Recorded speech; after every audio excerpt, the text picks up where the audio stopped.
All my life, I have had a belief that it wasn't okay to express myself, to make people uncomfortable. So I couldn't get too joyful and squeal with delight, or I couldn't get too sad and ask for acceptance or help or love in that way. And that led to me not standing up for myself, not speaking up. And even though in my professional career I was extremely good about standing up for others, and also very good at being successful.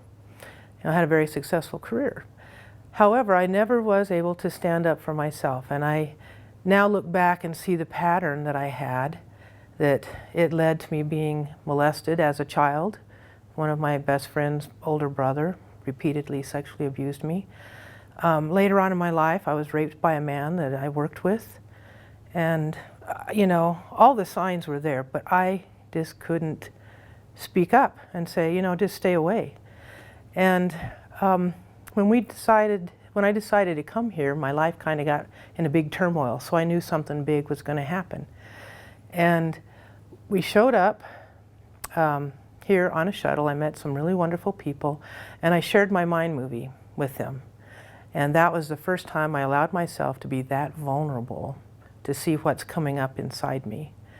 And when we started out for the outdoor physical challenge, or the outdoor challenge, I made the decision right then that I was going to do absolutely nothing the same as I ever would have done before, which meant I would have gone last, which meant I'd sit there and judge myself because I was afraid to go, because I was competitive and wasn't going to be good enough. And when I stepped up to go, I said, I'm going to go first. I want to go first.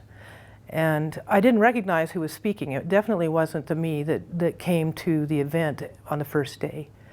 And the person that was running that part of the challenge took me aside, and she said, I don't want to really diminish your enthusiasm and your, excitement about this, but I really wonder if you were the right person to go first. And she said, we need somebody that's going to set the tone. And of course, here I am at over 300 pounds, deciding I'm going to go first.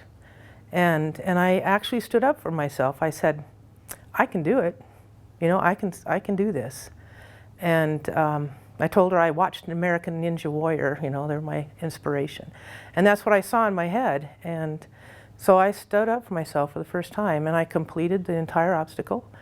And I just don't feel like the same person. And I know that the next time an opportunity arises that I need to stand up for myself, it's there. I'm no longer that same person.